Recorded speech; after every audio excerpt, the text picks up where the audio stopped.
Attention all viewers, the program you are about to watch, Searching for Sasquatch, is for entertainment purposes. Accounts described by guests are claimed to be true and accurate.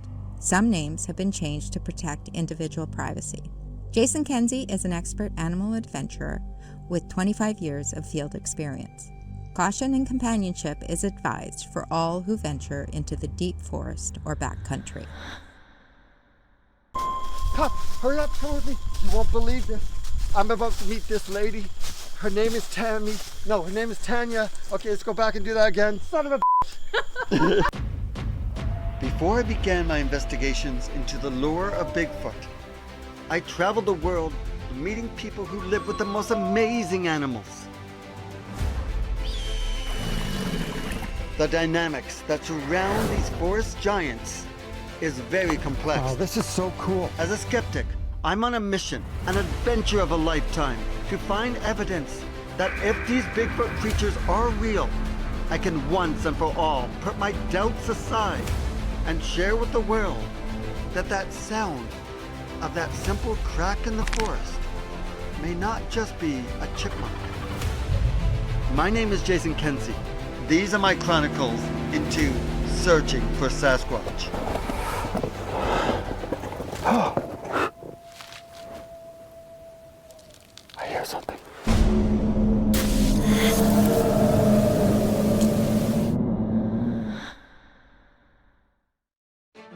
The Ocala National Forest is the second largest nationally protected forest in the U.S. state of Florida. Established in 1908, Ocala is the oldest national forest east of the Mississippi River. The Ocala National Forest is also known for having over 600 natural lakes and ponds. Between the river boundaries of this forest lies central highlands, coastal lowlands, swamps, and springs. There have been 19 sightings of the creature known as Skunk Ape in the Ocala Natural Forest, and that doesn't include the sightings that are never reported.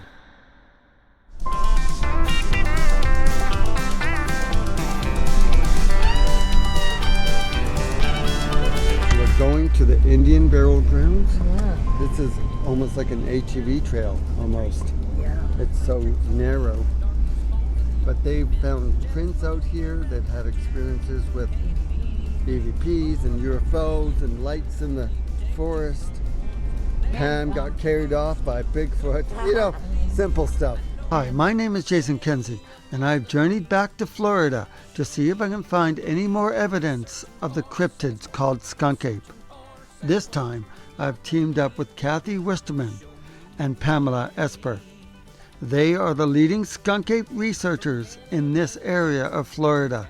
Hi, my name is Kathy Westerman, Bigfoot World Cryptids and the Paranormal Researchers of Central Florida. I was born and raised in Miami, Florida, moving to Gainesville, Florida in 1979.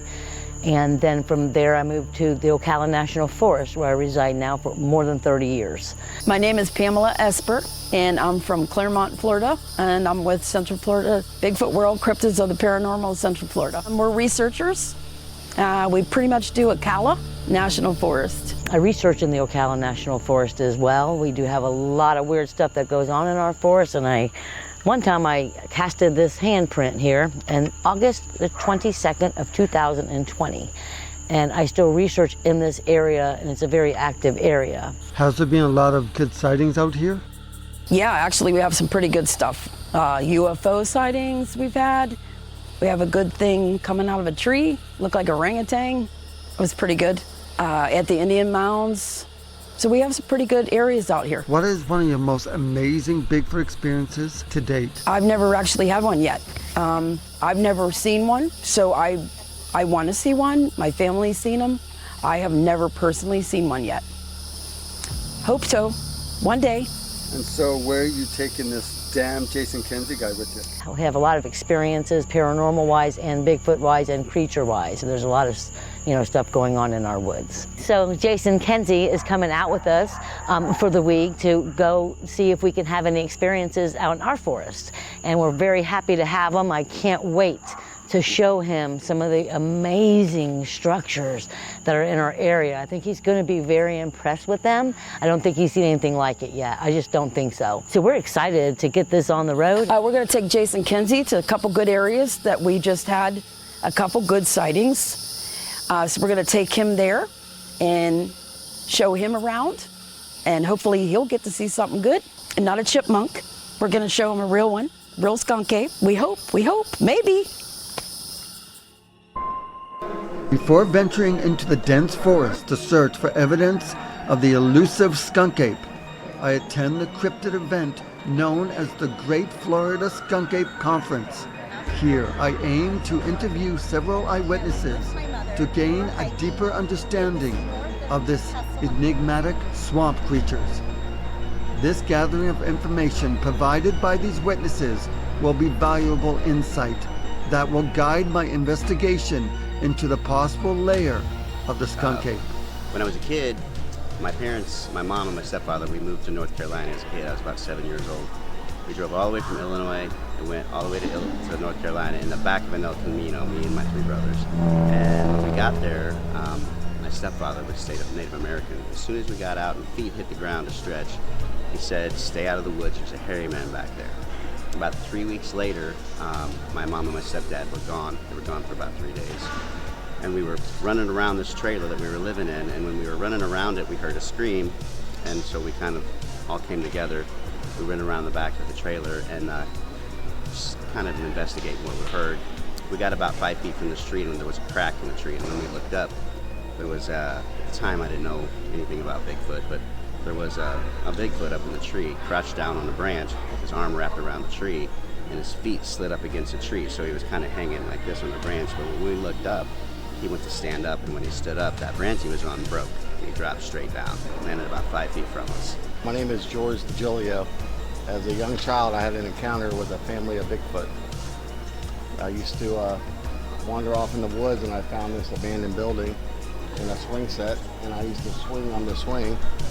And the mother Bigfoot used to bring the baby down to watch me. And one day my father surprised me, took a photo, and we didn't realize they were in the picture. And then 45 years later, my daughter framed the photo and gave it to me, and that's when I discovered that and remembered my past of the encounter with the Bigfoot family. Hi, I'm Kim. I'm from Ocala, Florida, and I'm a reseller. That's what I do for a living. I just recently quit my job. Okay, so tell me your Bigfoot story. Okay, it was a Sunday afternoon, and there was a few of us riding around in the woods, and there was a certain spot we would like to go to where the bears would rub on the culvert, so we would always turn the trucks off to kind of sneak up on them and maybe get a whiff of the bears. I used to love that smell. And there was also some dog boxes up there, so you'd always go check on your dogs. So we'd turn the truck off and we'd coast down, and we were the first truck. Was this daytime? This was daytime, about 1 o'clock in the afternoon. It was a bright, sunny afternoon. It had been raining that morning, though. So we coasted up to the dog boxes, and as we got up there, I kind of looked around and I glanced this way, and I'm like, oh my gosh, y'all look. Whoa, I have to stop there. So before delving deeper into her captivating narrative, I must share that Kim's story is truly enthralling. So off camera, I asked her if she could take me to the precise location where she encountered the skunk ape. Her willingness to revisit the scene of her sighting adds a profound layer of authenticity and intrigue to my investigation.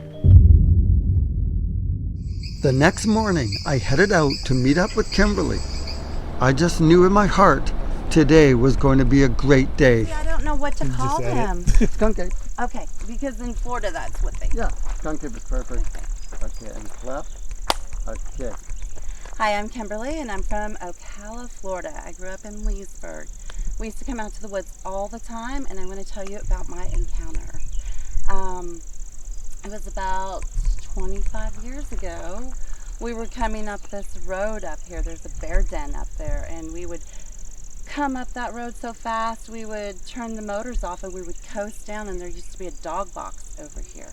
And we'd always come and check on the dogs, and we would always take a ride around the bombing range. And if it was raining, this way had some deep mud holes. So you definitely had to have four-wheel drive to go this way. This way was a smooth, easy ride. So when we come up to the road, I before we got out, I kind of looked, and I seen something in the road right up here. This road's now closed off. It wasn't closed off before. And it was just before the top of the hill up there. He was just walking. It was a big black image. It was bigger. It was bigger than a bear. I was so excited to see it. And I said, hey, y'all, look. And so we cranked up the truck and we sped up there as fast as we could, and we started to see the prints on the ground. We could no longer see him at this time. He darted off into the woods, and we could tell by the way his prints went, he darted into the bombing range. Which, when you're up here, all the animals run into the bombing range. If you're running dogs, that's where the deer always runs into. I guess they feel it's a safe place. There's no human sense in here. You're not supposed to go in the bombing range. Everybody knows that. Were you a Bigfoot researcher?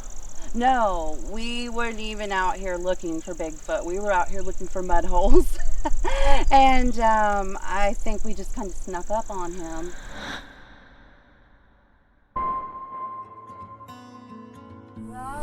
I'm back out into the forest here. We're gonna see if we can find any of these incredible tree structures. That was graceful.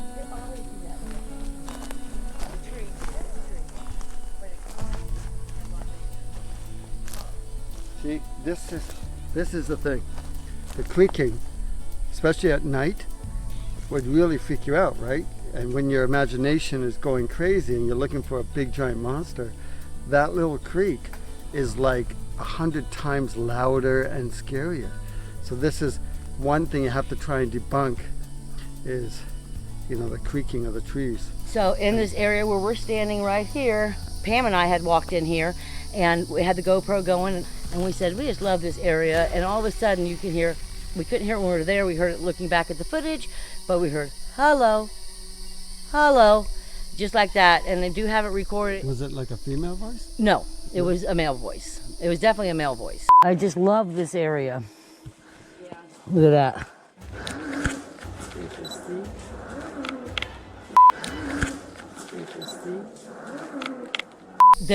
We were being watched, and someone knows how to say hello, hello. So that's when you hear voices come through a recorder or what have you. This one is pushed over to hold that one down. In between it, you have that hanging little branch right there. It's kind of clipped in there. Then you have that break there going up and down like that. And you have this. This is interesting. Take a look at this. So, still not saying it was made by Bigfoot, but it's unique how if you look around, this is in a complete cluster, so to speak. But if you look at the ground, is this one's jammed in the ground. This one looks like it's jammed. I mean, it's neat looking. I wish I saw what made it. It's probably a raccoon or one of the Florida alligators. They learn fast. The structures are interesting. But the fact that they're not very big, just makes you wonder that a human made them. I know I keep saying it over and over again, but here's another X. It's funny, you see X's all over the place if you are looking for X's. We spent a few more hours looking around, and not finding too much, we decided to head back to our vehicles. Just getting in to drive away without me. As we traveled through the Florida woods towards our next location, I got to thinking, I've heard that there are alligators everywhere in Florida. I'm not sure if that's true, so we stopped at a local wildlife refuge to see if I can spot any alligators. Jesus, that's not a sound you hear here. She's scared because her eggs. She's scared. So that sound is what you don't want to hear from an alligator. Yeah. Wow, now that was exciting. That was a huge gator. But you know what? I'm not convinced yet. Just because I found one alligator in this area doesn't mean that gators are everywhere. So we stopped at a water hole to take a dip. Here I'll see if I can spot any gators from being in the water. As I moved through these lily pads, I did see an alligator swim by, and yes, it was nerve-wracking, but I must be careful of snapping turtles. They can be just as dangerous.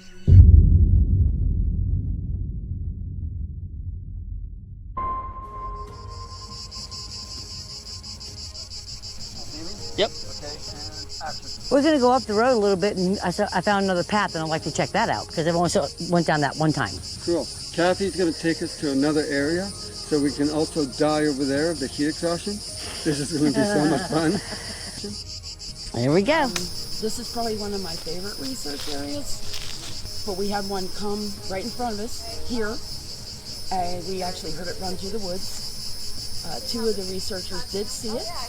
Before we head into this snake and spider-infested jungle, I'd like to introduce you to James C. Whitfield and Rebecca Rollyson. They're also a member of this team. Hi, James. Hey, how you doing? Good. How are you doing? Great. I hear that you have some incredible skunk ape encounters to tell me. Yeah, I'm James Whitfield, and at the time I was a student in high school. I was 17 years old. And was it during that time that you had your encounter? Yes, it was. Tell me about it. All right, what it was is I was like a jock in school, so I had to have my little nerd buddies help me with my studies, keep me going. And I used to take them out, take them to the beach, take them camping, take them on hikes, different things in the woods, because they'd never done that kind of stuff before. Never had anybody would do that with them. What do you see? What do I see? What I felt, there's something there and something there, watching. So what do you do for the team? What do I do for the team? Yep. Oh, well, for the group. What do you do for the group? I'm on the Gulf Coast. First, tell me your name. My name's Rebecca Rollyson, and I research in the Wissahickee Forest, Goethe Forest, Chassawitzka, some different places that they don't access as readily as I can. So I had these two guys go out with me one night down behind Juniper Springs, and I had a little spot there that I like to camp at. It was a little spring with a big log by it, and I've been out there several times. So we was out there that night and doing our thing, having cookout and everything, sitting around talking. And I happened to look up and I seen this guy standing out just outside of Firelight. At the time we had the hippie groups camping out there all the time. Hippies back then? Yeah, oh, yeah. No. I kind of thought, well, maybe it was one of them guys checking us out. And then basically I'm a contributor to the group, my findings and the creatures that I've taken pictures of. Have you seen Bigfoot in person? Yes. And what happened? Nothing. They just step out from behind a tree and look at me, and I look at them, and I don't say anything or do anything. I'm not one of those that whistles and bangs on trees. They're checking me out, and I'm checking them out. That's basically what happens. Now, sometimes it's happened where they're so far away, you're like, what the heck is that? That looks like a person. I can't really tell what that is. I kept watching, and he was circling our camp, just staying outside of Firelight. And you couldn't really see him too good, but it was like a dark shadow moving around out there. And he went around us a couple of times, and then he stopped off by this one big tree. And he just stood there. And these other two guys were just freaking out. They couldn't handle it anymore. One of them even pissed all over himself. Really? Oh yeah, he did a number. And he was about to panic, and everybody else. And so was he thinking that it was a Sasquatch? we didn't know what it was. Oh. We thought it was somebody getting ready to come in and try to take our stuff. And then you don't never know what somebody would do out in the middle of nowhere, Yeah. And at the time, I told them to make sure that they brought a gun, and I had me a gun. I had a single shot, 12 gauge, with a 3-inch slug inside, magnum load. And I hollered at the guy and told him, I said, you need to get out of here and leave us alone. Well, he just stood there. I said, I got a gun. Now, I will shoot if you try to come in here, because we were panicking. I mean, I was scared too, pretty scared. And the guy started making walks toward us.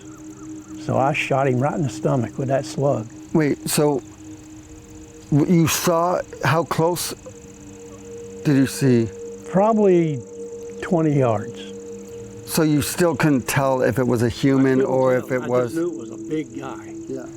And that's the way I thought. So when you shot I've him... never seen a Bigfoot before. So when you shot him, you just thought it was a human? Yeah. Oh, okay. And it was a big guy. I knew I couldn't take him. He was big. Did he make a noise after you shot him? It just like a little grunt, and then he sat down on the ground, doubled over and sat down on the ground, and then rolled behind a tree. That is, but you get a picture, and yeah, it sure was. But yeah. Were you scared? No. No? No. No, I've never, there's only been once or twice looking back at the picture and I see something. And one time I think they sort of baited a trap, and I've seen it a couple times where they will take a branch or something, they strip all the bark off. They like white markers. White markers stand out in the moonlight. And it was hanging between the trees, and I've got the photographs to prove it. Must have been on spider webs or something. It looked like it was floating in the air. So of course your first instinct is you're going to go up and you're going to look at that. And I have a picture where one's about where Kathy is behind the tree. And you can see him looking out. He had spiky hair. Well, I'm sitting there looking, don't know what to do next. I loaded another round. And I told them guys, I said, just calm down. Let's sit with our backs to each other until daylight. You didn't think of going over there? I didn't want to get out there because it was dark. I mean, it was like 11:30, 12 o'clock at night. You didn't have flashlights? Yeah, but I didn't think. You know, all I knew is I didn't want to lead a fire. And things that I knew to do was to sit with your back to each other with your guns pointing outward in case something tried to come in on us. Yeah. Well, safe light come along, and we got up and ran as hard as we could to the car. We took off and went down toward Highway 40, and there's a big fire tower there. Just happened to be a game warden sitting there. Yeah. So I'm not ashamed of anything, so I drove up there to him and told him what happened. So he chewed us out big time because we had guns and a no-gun zone and all that. It's breeding grounds for deer. And I told him, I said, I've camped there all my life. I said, I've never shot anything. I'm a hunter, but I don't go hunting there. I know better than. I said, I got it for protection. Yeah. Because of bears, panthers, I've run across all that stuff out there. He took us out there, and he walked all the way around the camp with us. We didn't see a footprint or anything out there. And the place was clean. And the thing that you shot had run off? And it wasn't there. No blood, no footprints, nothing. Except for where we were at, you could see all of our scuffle and our fire pit and everything.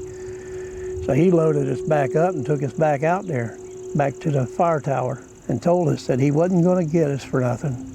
He said, I could take your guns and everything, but I won't do it. He said, just don't talk about it.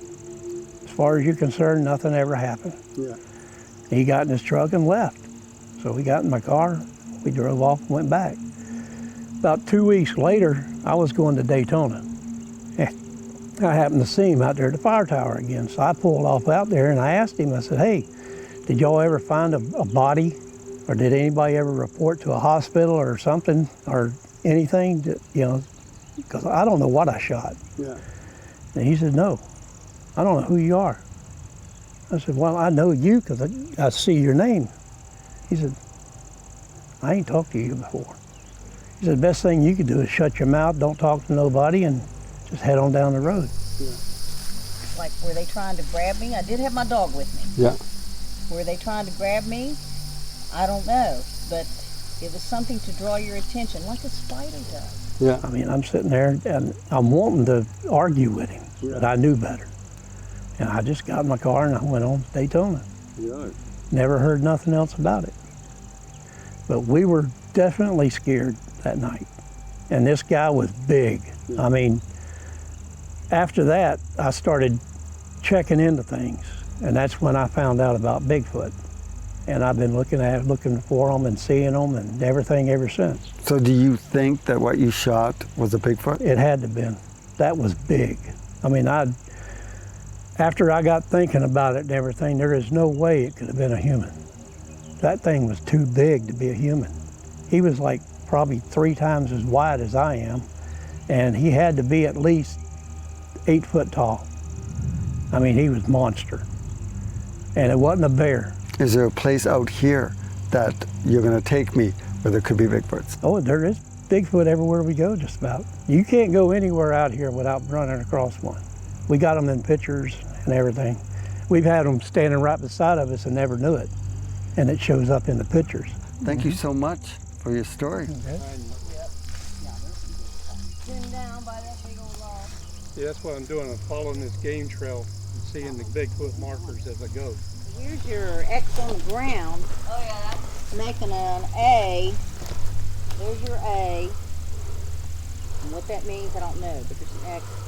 See it's not a random pattern. See the X with the extra piece across the middle? That's showing. This isn't the first time I've seen this kind of tree structure on the ground. Let me show you what I'm talking about. When you see them there, that means Big Daddy is in this area. That's his marker. That's interesting. I was up in Michigan with Dave Dominique exploring the deep forest, and we came across a similar structure laid out on the ground. What do they mean?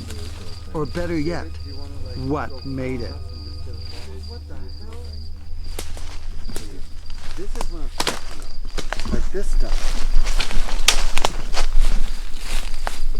How did I walk past it? Yeah, that's really cool. There's no spider webs. Oh wait, is that spider web? Yeah, there's spider webs right there. on it. So it's been here for a while. So it's like a marker, right? Marker for the trail. Yeah.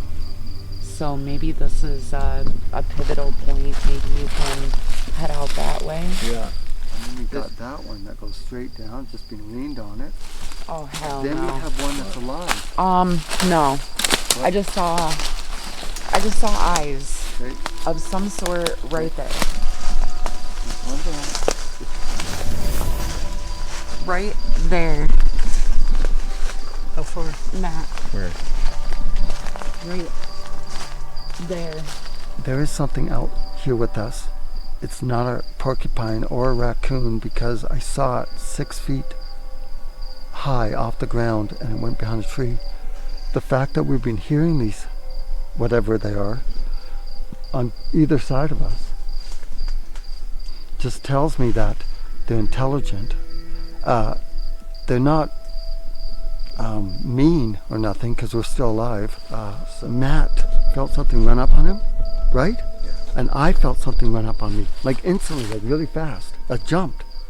I thought one of you guys were right beside me.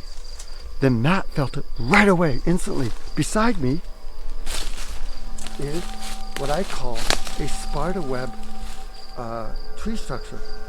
So Okay. let's find the trail and get out of here. I'm gonna need somebody with a good light because my light is almost dead.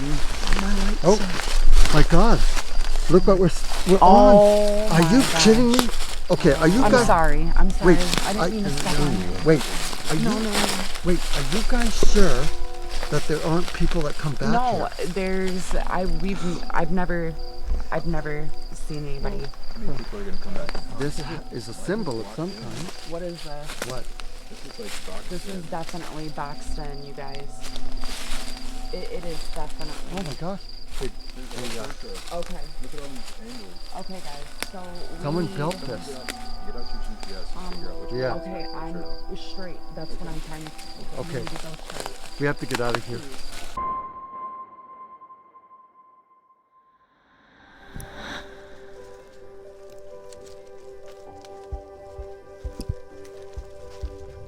This is why we stay off trails, because when we have structures that are close to a trail, anything is suspect. When you have humans driving down here with ATVs or hiking, anything is suspect on a trail. You know, that's what I feel.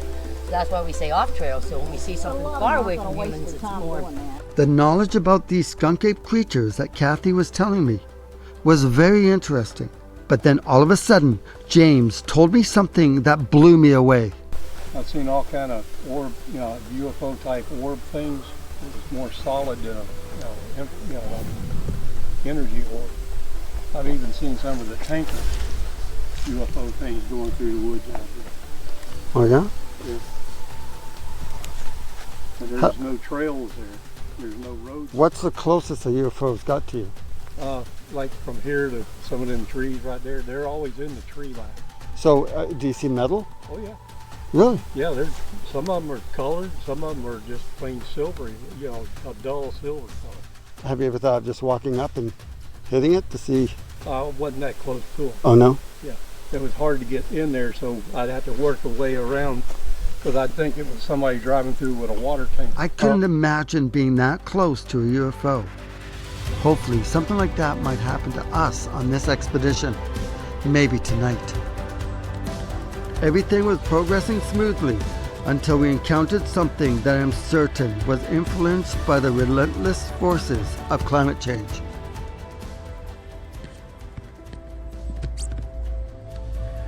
Oh, this is awful. This is awful. Oh my God, you are not going to believe this. There's no water. Unbelievable. Oh my God. I'm sad. I'm sad. This was full of water. Yeah, we can now walk up to the gators. Yeah, there's no gators in here now. Well, they probably are. They're just under the mud. Oh my God. It's unbelievable. I can't believe this. No claws on that. Look right up there, that's a bear, see it? As we made our way back to the vehicle, it didn't take long for Kathy to notice an intriguing tree structure. Its unusual formation stood out against the natural backdrop, hinting at the possibility of something extraordinary. You also have your little floater in here, and it's wedged in there, and it goes under the, on top of this one, and this goes over that one. And it's clipped in right here in between these two. What do you think it means? It could not have fell in there. It could not have fell in there. It had to be placed. I think it could be like a resting area. I believe that maybe under here, it's a resting area. Or hey, this is my spot. Or hey, I'm gonna leave the kids here. Who knows what it means? But it's definitely something to me. Because you got your brake, your tuning fork, it's clipped down, your stick, and it's all wedged in there. It's jammed in the ground. They say that it's been here a while. And you got the X on this side. And then we got this one that is, definitely placed. This one's placed. The only problem I have is we're on a well-used hiking trail, an ATV trail, looks like. So, I mean, it is off a trail. A lot of accidents have been seen off the trails. Could be suspect. But, because it's next to a hiking trail, I mean, a human could easily have made it. After an arduous day of scouring the sweltering wilderness for any trace of these elusive cryptids, we made our way back to our vehicles. All right, here we go. Now we abide our time until nightfall, when the veil of darkness will shroud the forest and our search can continue under the cover of night. But before we could get to our camping location, we came across a creature that is almost as elusive as a skunk ape. Way away from the pond. Oh my God, he's in trouble. He is in big trouble. It's a snapping turtle, watch out. Their necks come out, man. How far? Where your hands are? Really? Yes, they got long necks, man, watch out. I ain't kidding. Yeah, be careful with that. They got long necks. Oh, it looks hurt though. They will buy it. It looks hurt. It is hurt, it's in trouble. There's no water around here. They have very long necks. Here's the problem, there's no water here. It's all dried up. That's why he's... It is wet. Go from the way back. The way back. Back further. Back further. This is a soft-shelled turtle. It's quite far away from the water. They can stretch their necks right back and possibly bite me. They can be aggressive. This guy is huge and beautiful and quite heavy. Get some water, but Tim T's gonna get him and put him in. All right. Good job. All right, buddy. Like he's a smart guy. He put the gloves on. All right.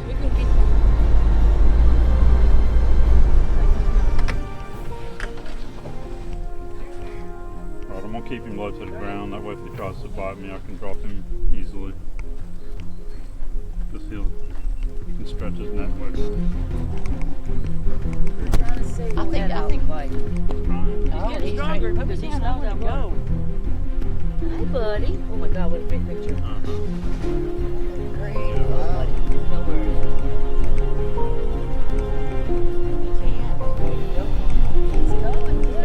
This is one of the biggest things I love about doing my documentaries and searching for Sasquatch and being out with these teams that are very knowledgeable, kind-hearted.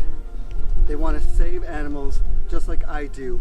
This little guy, he probably would have died. He would have died. Quite a ways away from the water, and we're bringing him back to the swampy lake that's all dried up. But the mud is soft enough, he should be able to get some moisture. If it wasn't for Tim T and his gloves, yeah, because I sure wouldn't wear gloves, but we may not have been able to do this. Look at him go. Go, Forrest. We need to probably get him in there. Yeah. Oh, we need someone's gloves again to kind of. There you go, buddy. It's dry. There we go. Go.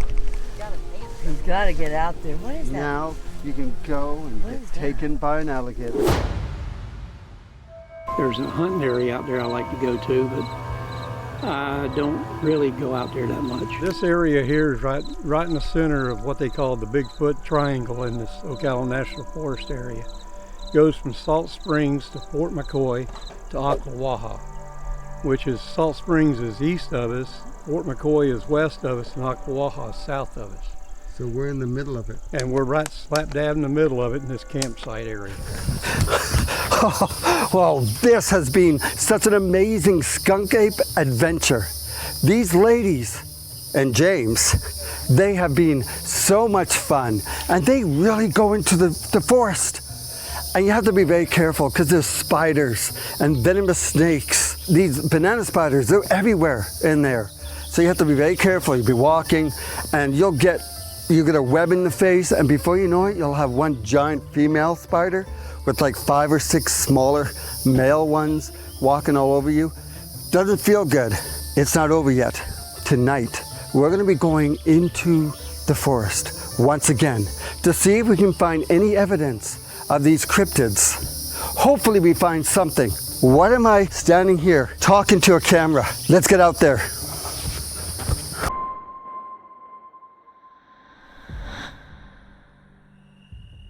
Come on, hurry up.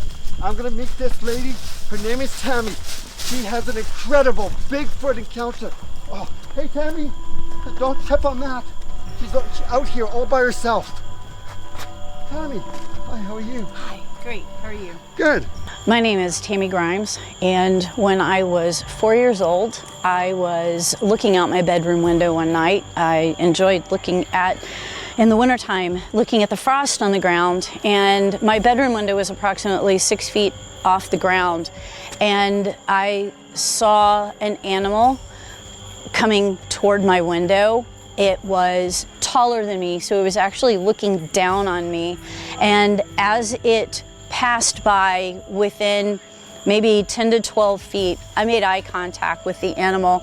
I could see the iris and the pupil of the eye. I could see the sclera of the eye.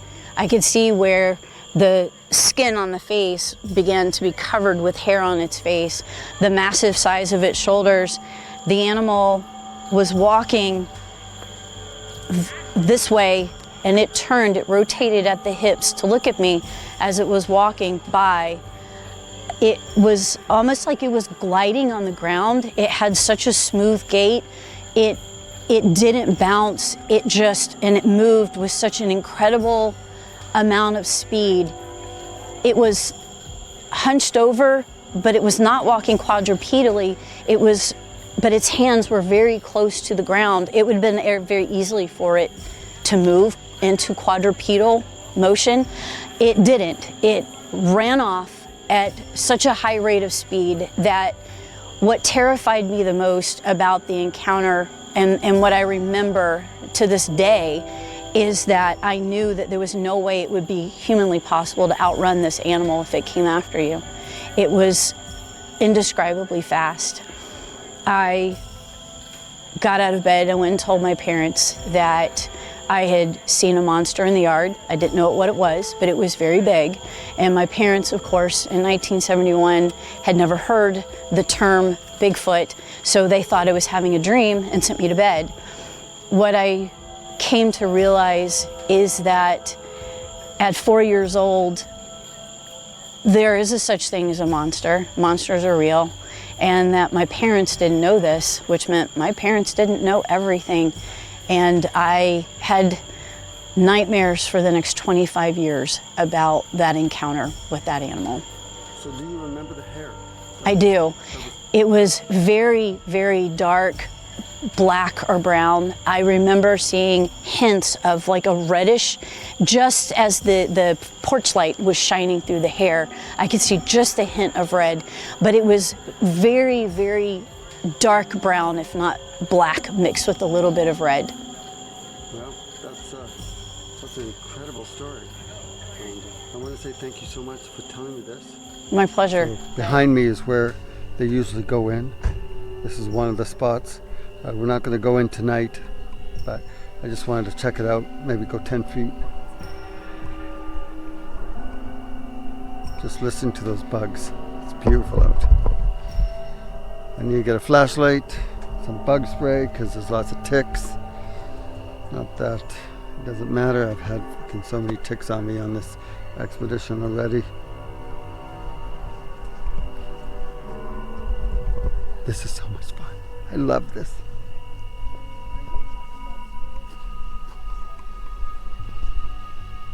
Hello? Hello, is there any skunk apes in this neck of the woods? Can you scream at me?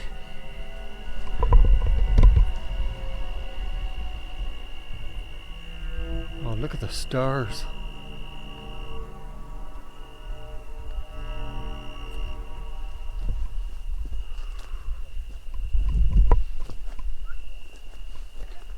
Yeah, we can go for a little walk in there. Spray me down. Yep. Spray me down. Ticks won't get on you. Hold it. Hold your breath or close your eyes and watch your camera. What was only supposed to be a 5-minute walk in the forest turned out to be much longer than anticipated. But what we found was incredible. I'm going green.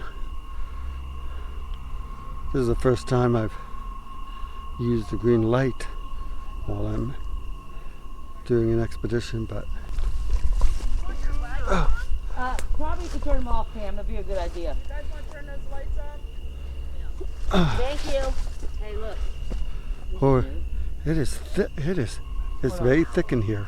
Hold on. What? Yeah, it's very thick in here. Yeah, hold on. Let me see what's going on. I gotta see something. What? Oh, here. Come this way. I think this tree fell. Hey guys.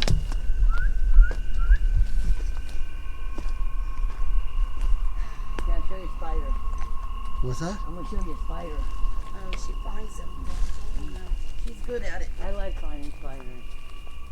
Here it is. There it is. He's right there. You see him? See him? He's right there.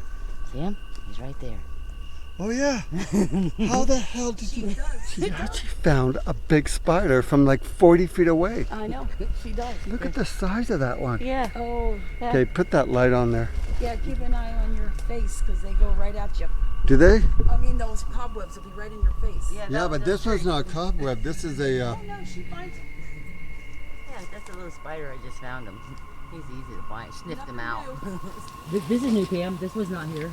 I can tell you this right now. This is probably pushed over by a bear. I wanted to show him that nice structure. This is dug into the ground. Yep. It's almost like it was put across here It could happen. for, us not to be here. Oh, absolutely. Everything. Maybe. Oh, I'm too old for this. Okay.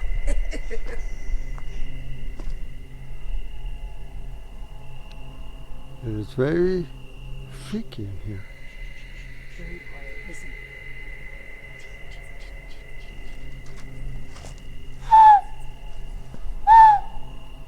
Yeah, there's some nice structures. There's some real good structures right there. Where? Right where you're at. You just see them better in the day, but there's some on the left. There's good structures. I lost the spider, but I'm looking. Oh, here, I found another one. Now we gotta try to find the trail. We probably shouldn't have went off trail in the dark. You want me to stop? Keep going? Okay.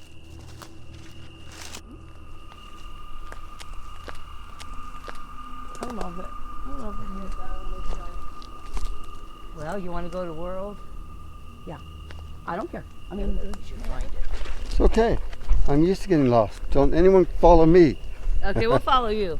Yeah. The reason why all these spider webs are ruined is because of the rain. Yeah. That's why. If we were here like before the Before the rain, rain. they would all be like beautiful, like perfect spider webs. Yeah. That's so cool. Okay, I'm lost. This is the path.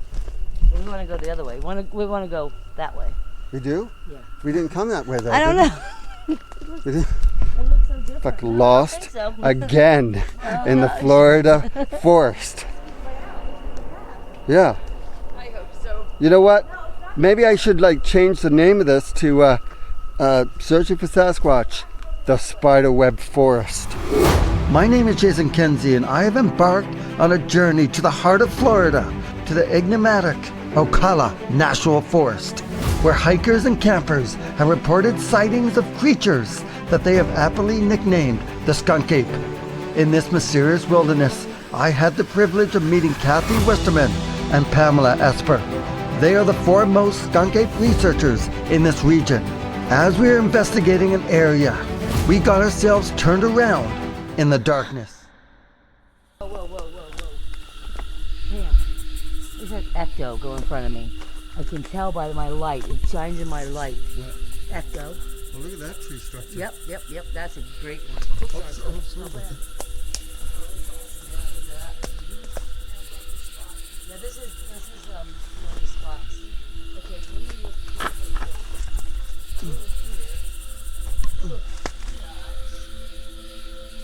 So that is a really neat tree structure.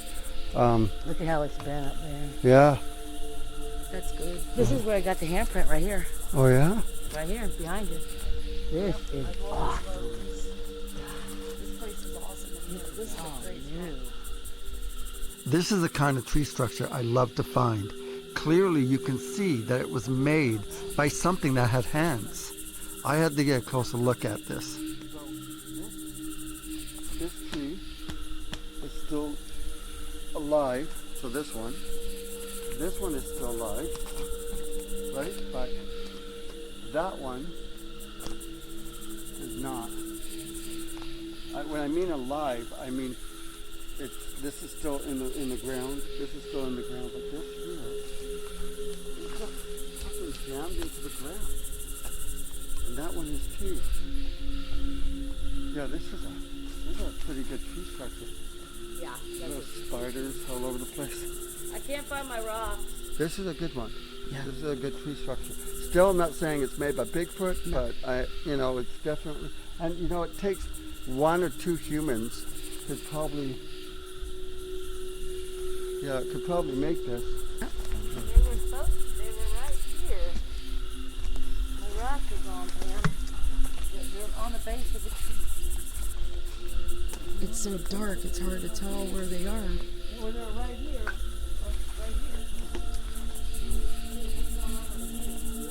So we are not on a trail.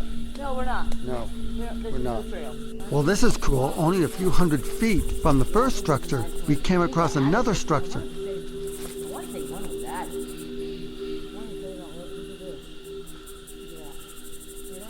eye on that and see if anything moves. At times there has been. These were actually broken half. These were whole. These were one whole necklace. And we come back and they were on the ground broke. And that's happened in a couple of our areas. This is holding this down like that, a pointer. Look at this, pointer. This, pushing it down, this, clipped in, this, on this is new. Where's the bucket?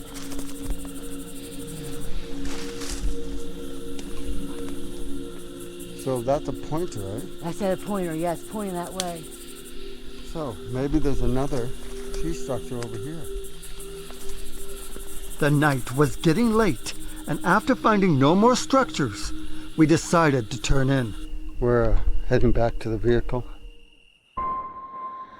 So far, this expedition into this forest darkness has been so amazing, but I do know that this is going to be my last night here, exploring the forest for any signs of these skunk ape. So Kathy and Pamela have set up a night hike with a bunch of people they met from the Great Florida Skunk Ape Conference. Now, I'm not the biggest fan of going out into the darkness with more than 5 people, but they introduced me to 2 researchers that right away I connected with. There we go. You can barely see her in the back there. I'm with Troy, and we're heading to this area. The ladies are in front of us. We're following them, and we're going to go into an area called the Indian Mounds, right? Yes. I was there earlier today. Now we're going to go back at night. Ooh, at night. You never know. We might capture some howls, or maybe find some footprints. In fact, maybe we might even get, a sighting of one of these creatures. So, 2, 3, perfect. Okay, and go ahead. Okay, so the way we got started, at least for me. You gotta do your name. Oh my goodness. Okay, Troy Palmer. I currently am a 7th grade civics instructor. I'm Desi Herter, and I'm a director of operations at a local university. And this is our Bigfoot experience. So how did you get started? For me, I was a hunter, and I had 1 year that I just took off from work, and I was going out to this one area and just going out there every week. And then strange things started happening. A thump. It sounded like a great big thud behind me when I was hunting. Nothing was there, couldn't figure out what it was. It couldn't have been another hunter. And just odd things, a grunt growl. You'd hear a growl in the distance.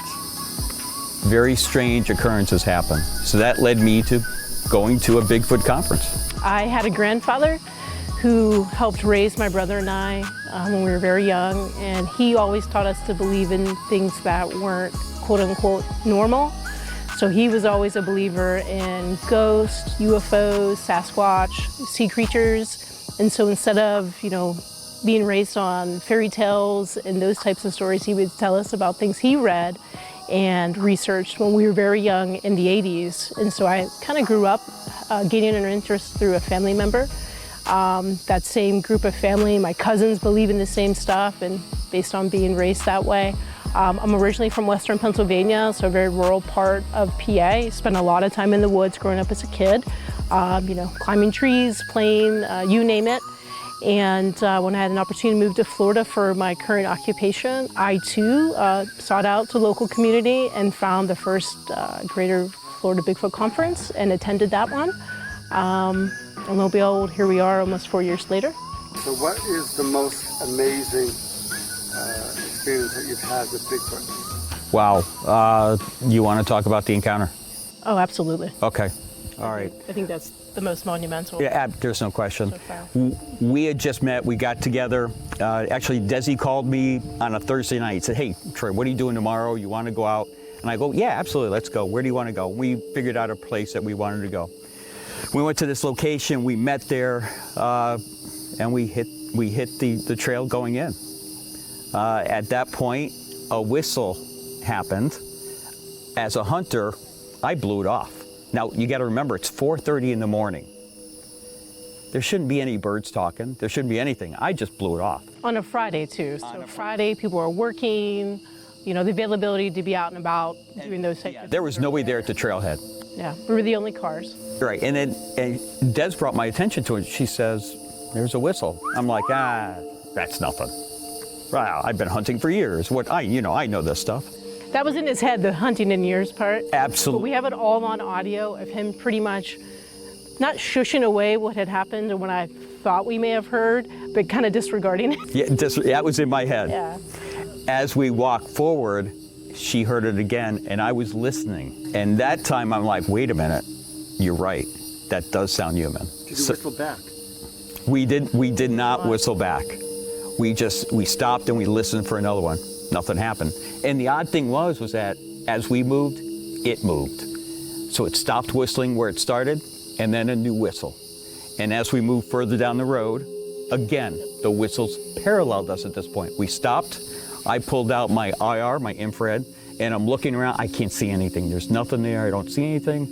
Nothing. And at the time, all we had for nighttime investigations was the IR. We hadn't invested in thermal at that point, which after that is when things changed and we pretty much upped the equipment game. What we are doing right now is staying back from everyone else.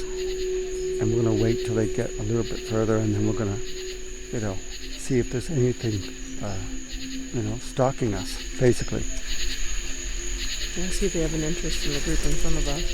We have a professional spider killer in front of us. The way he hits those spider webs are just amazing. We pay him 10 cents per spider web. He's already made about $1. Good job, good job.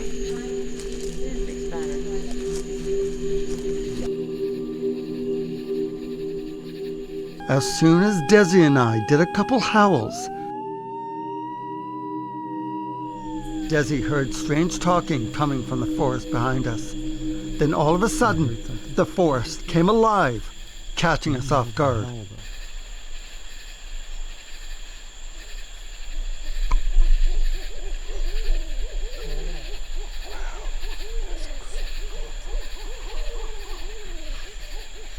So, some people think that Bigfoots imitate owls, and they communicate that way.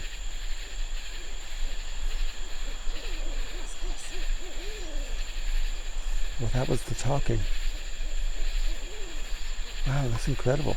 So now we're heading back to the vehicles. We're going to be turning in for the night. And it was quite an interesting evening. Found lots of animal tracks, bear, bobcat, maybe possible turtle track.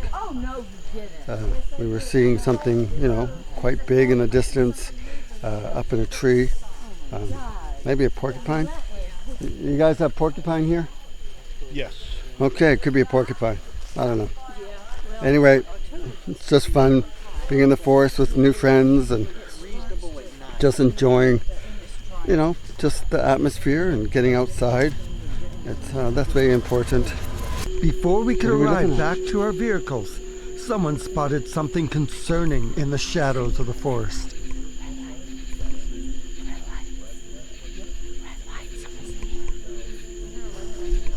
We're looking at red eyes.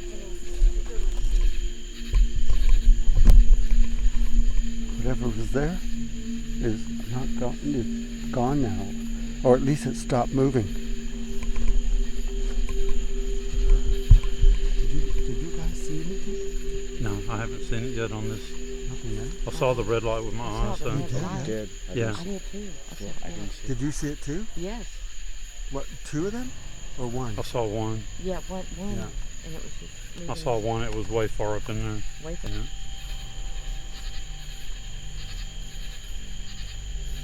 Oh, did you hear that? I heard it, yeah. Yeah. Uh-huh. Yeah, there is something moving over here. I moved closer to the dense forest, hoping to see whatever was giving off the red light. Hello? Just want to be your friend. When suddenly...